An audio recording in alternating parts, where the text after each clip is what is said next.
Bane mpendwa mtazamaji na msikilizaji, endelea kusubscribe na kucomment na kushare linki. Africa Magic bani channel yetu bomba inakujia muda wote kukuletea mambo na matukio makubwa. Subscribe na kucomment. Leo tuko na Stephane Aziz Ki. Huyu mwamba amekuwa tishio katika soka la kimataifa na kitaifa.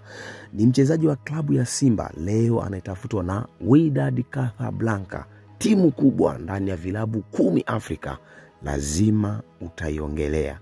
Ni timu inatokea wapi? Inatokea Morocco. Timu ya Morocco ambao imejishahini na kusema kwamba ni lazima impate Stephane Aziz Ki, anayevalia jezi namba 10 mgongoni. Huyu ni mchezaji gali, miongoni mwa wachezaji ambao wameipa Yanga sapoti kubwa. Yuko Fisto Kalala Mayele, yuko Stephane Aziz Ki. Leo hii yuko mwingine anaitwa Clement Mzizi na Pacome, lakini Stephane Aziz Ki anaondoka zake.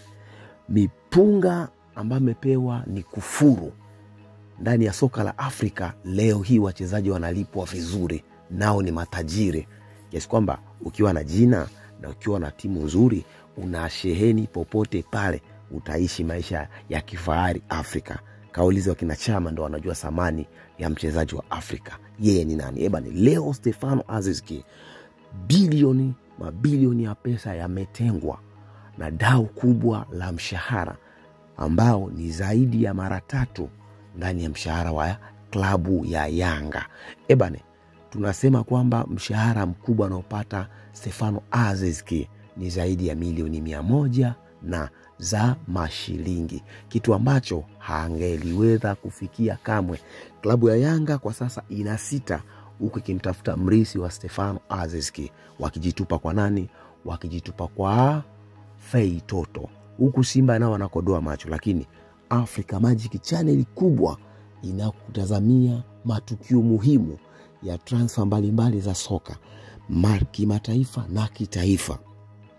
Leo iko na wewe kukuletea swala la Stephane Aziz Ki ambalo linakwenda kushamiri. Channel hii Africa Magic ni channel nzuri, endelea kuifuatilia muda wote, utakwenda kujua mambo mazuri, hayataki haraka.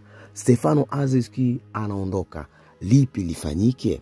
Wengi wanajiuliza klabu ya Yanga inawezaje kumwachia Stephane Aziz Ki?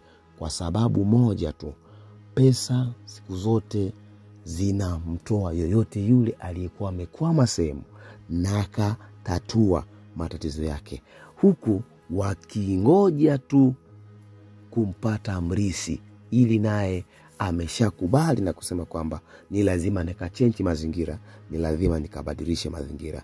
Hili ni lazima nilifanye. Sina budi na sina uoga wa kusubiria. Hapa Yanga Afrika nimeshaitumikia Yanga miaka nenda rudi. Hili limefika mwisho. Subscribe na kucomment channel yako ya Africa Magic.